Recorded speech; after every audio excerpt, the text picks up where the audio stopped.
তো যখন আমরা লালখানের ওইদিকে যাই, যাওয়ার পরে পুলিশ আসে।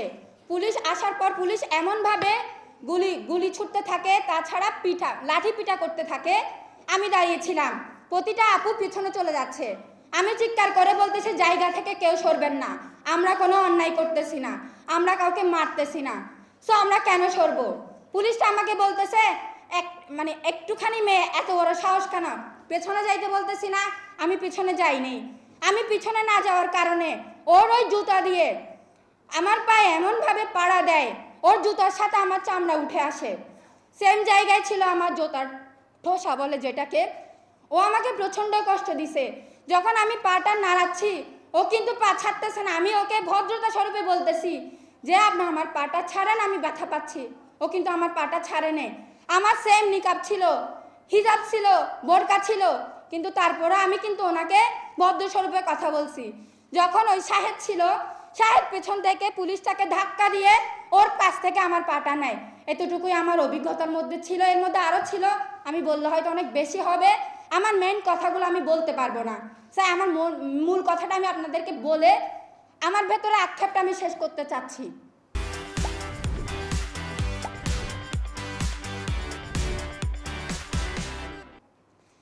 আমি শুরুতেই বলবো, আমরা যারা আন্দোলন করছি, ব্যক্তিগত আমি বলবো, আমি কোনো স্বার্থের জন্য আন্দোলন করি নেই।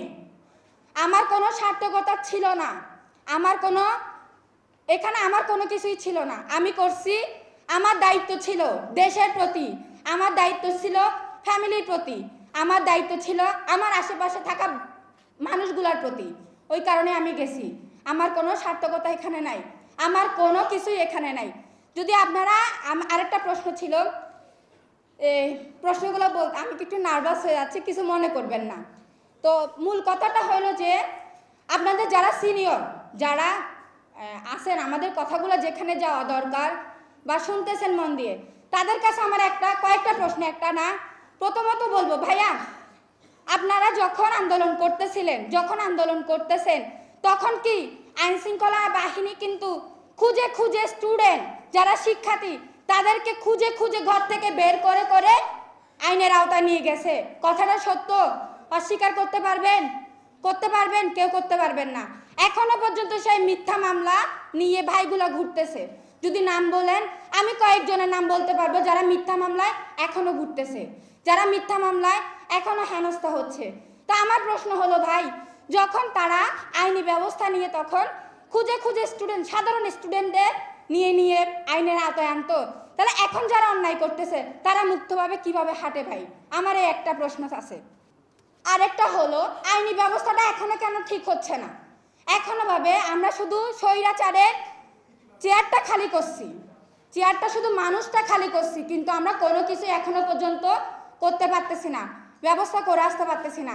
আরেকটা প্রশ্ন আছে আমার কাছে, যখন আমরা 5 তারিখের পর আমরা সবাই নামছিলাম, নামার পর যেমন আইনি ব্যবস্থা বলেন, তারপর আপনার রাস্তাঘাট বলেন, ট্রাফিক ব্যবস্থা বলেন, সবগুলাই কিন্তু সঠিকভাবে চলছিল। যখন আমরা স্টুডেন্টরা সরে আসছি, যখন আমরা যার মতো সে ব্যস্ত হয়ে যাই, তখনই কিন্তু দুর্নীতিগুলো বেড়ে যায়, তখনই কিন্তু আইনি ব্যবস্থাগুলো সরে যায়, সঠিক আইনটা সরে যায়। তা আমার কথা হয়েছে, ভাই, যদি আইনি ব্যবস্থাটা এখনো ঠিক না হয়, বিচার ব্যবস্থা, সঠিক বিচার, ন্যায় বিচারটা এখনো কার্যকরী না হয়, তাহলে ভাই স্বৈরাচারীর তো কোনো দোষ ছিল না। সব জায়গায় যদি সবই ঠিক থাকে, শুধু মানুষটা ব্যাঠিক থাকে, তাহলে তো এখানে আর কি করলাম আমরা? এতগুলা মানুষ, এতগুলা রক্ত, এতগুলা ব্রেন, এতগুলা মানুষের বুদ্ধি, এগুলো তো সব বিফলে গেল। যে দেশ সংস্কার নিয়ে কথা বলতেছেন বা দেশ সংস্কার সম্পর্কে আপনারা আলোচনা করতেছেন, দেশ স্বাধীন করার জন্য 25-এ যে আন্দোলন ছিল, সেখানে সবারই অবদান আছে, শুধু আপনার আমার একার না। এমন আছে যাদের নাম প্রকাশ হয় নাই, যাদের চেহারা সামনে আসে নেই। আপনারা যখন একটা সিদ্ধান্ত নেন, আপনারা যখন একটা সংস্কারের ব্যবস্থা নেন, তখন কেন সাধারণ শিক্ষার্থীদের সাথে আলোচনা করেন না? আমাদের সাধারণ শিক্ষার্থীদেরকে কেন আলোচনা থেকে বঞ্চিত করেন? আপনারা ফেসবুকে শুধু একটা ডাক দিছেন, অমুক তারিখে অমুক প্রোগ্রাম আছে, আমরা কোনো কিছু বিবেচনা না করে চলে আসছি। এখন কেন সঠিক সময়ে কেন আমাদেরকে একটা মেসেজ দিয়ে সিদ্ধান্তটা জানাইতে পারেন না?